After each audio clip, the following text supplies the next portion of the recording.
What's up, everybody? My name is Scott Waters, and welcome to nolifetilmetal. This is another rock metal update, part 2.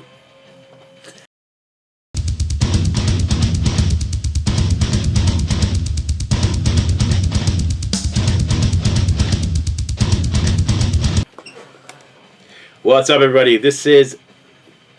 What's up, everybody? What's up, everybody? My name is Scott Waters, and welcome to nolifetilmetal. This is another rock metal update, part 2. Okay, this is part 2 of my December of 2023 12-inch update. Still on new releases here.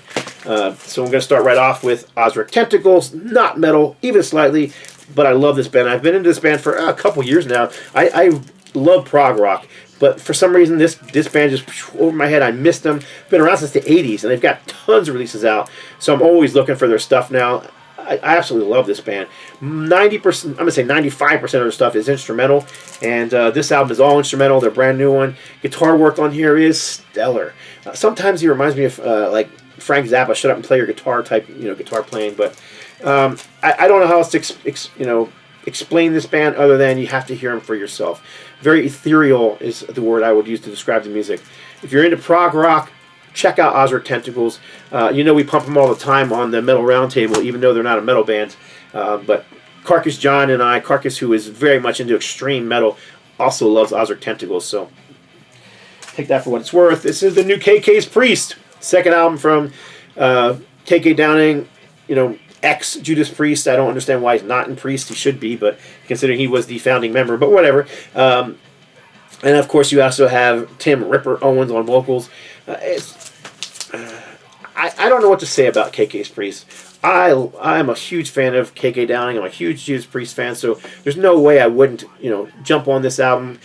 But it's for some reason it just doesn't stick to my ribs, or the songs don't stick in my head.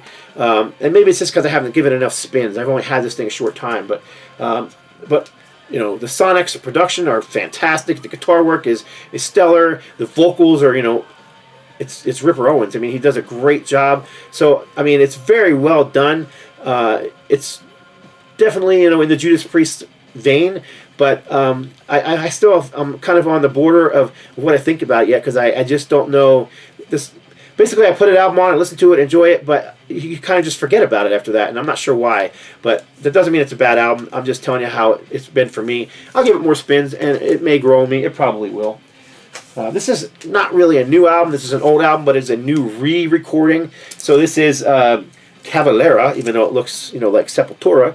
Of course, the Cavalera brothers, pictured on the back, were two of the 4 main band members in Sepultura. So Sepultura has been touring for decades without those 2 guys, recording new music and whatnot.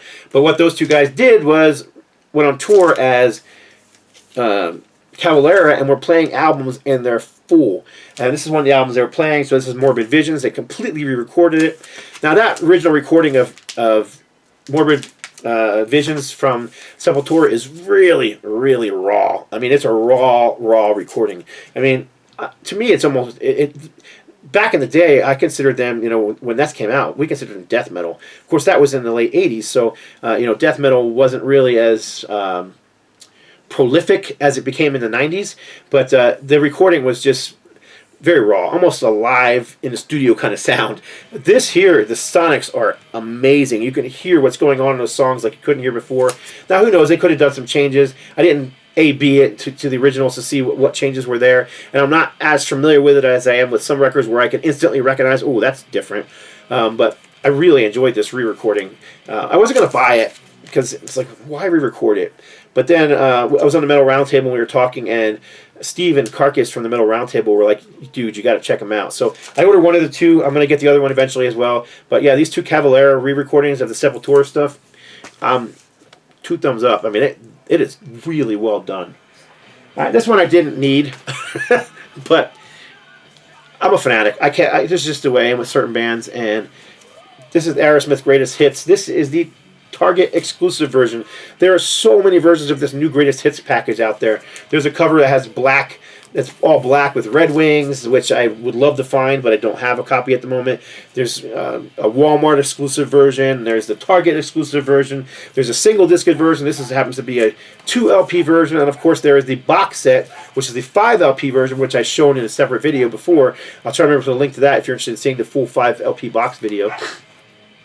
But yeah, this is the double one from Target. It's got a special color. I'll show you that in a second.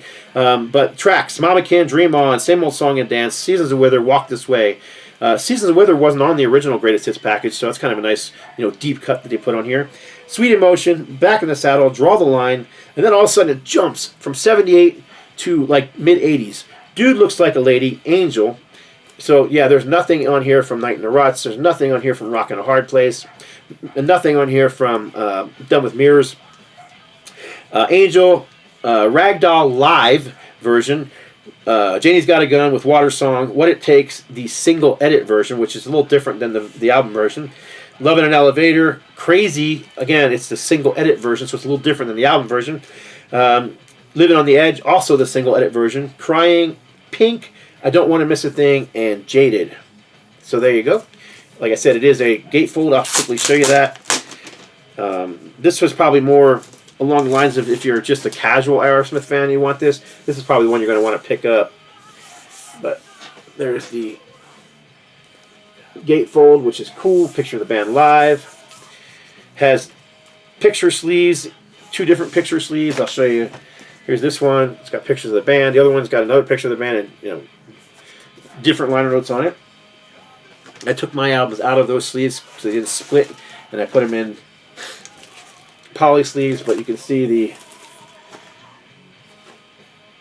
it's sort of see-through translucent red vinyl with black splatter. So I don't know, I'm an Aerosmith fanatic. I had to have it. There's a case to be made where hey dude, there's other stuff out there you could be buying. But I've loved Aerosmith since I was a kid. I love them to this day. I don't make the claim that everything they've ever put out is the greatest thing ever, but they're just one of those bands that if they put new stuff out, I buy it. That's just the way it is with that band. So I'm an Aerosmith collector. So there you go. Custom hype sticker and the Walmart exclusive sticker is on there as well. All right. This is a band I've kind of been fascinated with over the last year or so. This is the 3rd album from Witch Hazel. This is Pentecost. This just came in the mail. I mean, I haven't even opened it. So I have the 2nd album. I have the 4th album. I have a couple singles from them. I love the 4th album. Been playing. It's actually new.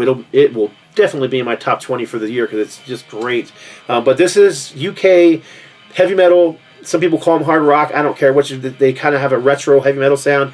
So think back to the new wave of British heavy metal sound, where where all these bands were influenced by bands like Thin Lizzy and UFO and Judas Priest, and that's kind of the dual guitars, Wishbone Ash. You get all that going on here. So it's melodic, old school with a modern twist, heavy metal.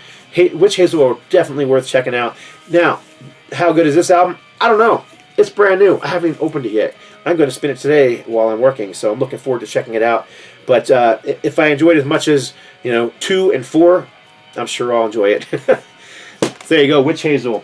I got a few 12-inch singles here. New Wave of British Heavy Metal, Girl School. This is actually from 1983 or so. Was a single from their 3rd album, Screaming Blue Murder. It's a 3-track EP with Don't Call It Love, Wildlife, and Don't Stop. That's funny because that Don't Call It Love, even when I say the title of this song, I instantly get the chorus to the song stuck in my head. I like Girl School. They were always called the female version of Motorhead. Maybe, I don't know. They kind of have that mixture of punk and metal that Motorhead also had. So I guess that's where the connection comes. Not to mention that Girl School recorded some stuff with Motorhead, but. All right, another 12-inch single. I don't think I've shown this one before. This has been on my want list for a long time, and I finally found a decent copy. This is, I think, a promo copy. It does have a price sticker on it that I'm going to leave on there because I don't want to tear it up. But this is the Flatzilla 12-inch. And very odd track to pick as a single for this album. Flatzilla is... I love the album, but it's an instrumental, so it's just kind of an odd choice for a single. And then the B-side has the demo version of I Live, You Die, which I believe has Jason Newsted playing bass on it, and I love that song. That should be the A-side. It's a great song. But regardless, cool single. Glad to have it. Flatz Majestic, Flotzilla. One more 12-inch single. Excuse my nasally sounding voice. Allergies are kicking my butt today. This is obviously Alcatraz, as you can see in big letters on there. This is the Yngwie Malmsteen version. There's Sir Yngwie right there. You know, Yngwie J. Malmsteen, because you don't want to mix them up with all the other Yngwie Malmsteens. And then, of course, Graham Bonnet on vocals, former Rainbow vocalist, former Michael Schenker group vocalist. 3 songs on here: Island in the Sun, General Hospital, and Suffer Me. There you go. Another 12-inch single. And then one more single. This is actually a reissue, which I'm glad to finally get a copy of it. When I don't want to go into long stories, but basically, and I've told it before, in 1990, I sold my entire record collection, which included a very large Celtic Frost collection. So it was a bummer, because Celtic Frost vinyl has exploded in prices. You know, finding those original pressings are near impossible, especially the different 12-inch singles. The I Won't Dance single, that's high on my priority list, the one that I want, but I'm not paying $100 for a 12-inch single. Just not going to do it. So this one was repressed, so I jumped all over it. This is an EP. I think it's, what, 5 songs? Circle of Tyrants, Morbid Tales, Dethroned Emperor, Visual Aggression, and Suicidal Winds. So really cool to have a nice new pressing of this. It sounds fantastic. Very clean pressing. It's not, you know, some newer pressings have a lot of noise. This one does not. It comes with, if I can get everything out of here, a bunch of stuff. So you've got the picture sleeve, or I guess it's just a lyric sleeve, which I've taken it out of there, so there's a split. It's got this, I'm not going to open this thing up, it's just gigantic poster of the album cover art. I'm going to guess it's probably 24 by 24 inches. Might even be bigger than that, though. It is a double-sided poster. So there's the... So yeah, nice release. And it also comes on a black and green A-side, B-side vinyl. So very cool. I'm glad to have it. I mean, I would love to have the original pressing. Like I said, I Won't Dance is one that I've been wanting to get forever, and I never see it for a worthwhile price. Like I said, even $50. I'm not paying $50 for an EP that's more of a collector's thing than it is something you play. This is one I'll play. This is not just 3 songs, one on one side, 2 on the other. This is actually got 2 on one and 3 on the other. So cool cover too.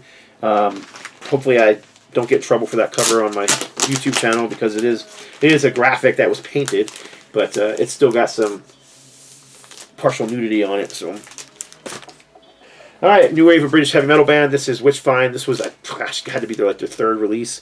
So this is would have been what, 83, 84, somewhere in that area. Double album. It's exactly what you want from an old school UK heavy metal band. Really enjoyed this album, much more than I expected. A lot of the new wave of British heavy metal bands got more commercial as they went on, because they were looking for that success. I get it. Def Leppard had huge success going more commercial. Saxon tried it, and they ended up not being successful. So go figure. But Witchfind really didn't. They stuck to their musical gun. So this is just what you want to hear from them. It is, like I said, a double album. It's almost like it's 2 different albums on here.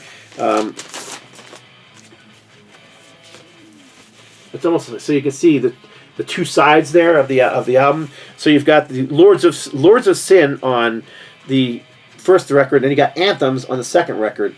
And let's see here. I haven't put these in clean sleeves yet. So this is the record 2, and you've got basically 4 songs on here.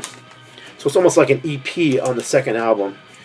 The first album is absolutely full length, but yeah, I really enjoyed this thing. I don't know why I was so shocked. I guess I was just expecting it, to go in the way of, Tigers of Pantang or Def Leppard, where each record got more and more commercial, but I'm glad they didn't. They aren't quite as dark as their artwork always lets on. So it's like I said, just straightforward UK heavy metal from the 80s. Worth picking up if you are into the new wave of British heavy metal. And then sticking in the UK, we've got Napalm Death with Harmony Corruption. I don't know, death metal, grindcore, whatever you want to call them. This has always been one of my favorites from them. It's just a brutal beatdown. I remember when I was in college and my buddy and I went record shopping. We bought the new Scum album, which was their first album, and we listened to that, and it was so freaking fast. And I was like, "Can music get any faster than this?" I mean, this is ridiculously fast, and it obviously has gotten faster. But I remember commenting to I don't know if people are old enough to remember when you pick up an old landline phone and you're hearing that tone that goes through the phone. It's just continuous. That's what I said. If music gets any faster, it's just going to sound like it's just going to sound like a phone ringtone or something like that. It was just, continuous tone. It was that fast. This is not quite as fast, but it's still heavy. It's still brutal. It's exactly what you expect from a band called Napalm Death. I'm sure everybody who's watching my videos knows who Napalm Death is, but I know every time I assume that somebody knows a band, I get an email or a post saying, "Oh, I never heard of that band. Thanks for turning me on." So, you just never know. And I believe that is it. That is the last one for this video. So I appreciate you all.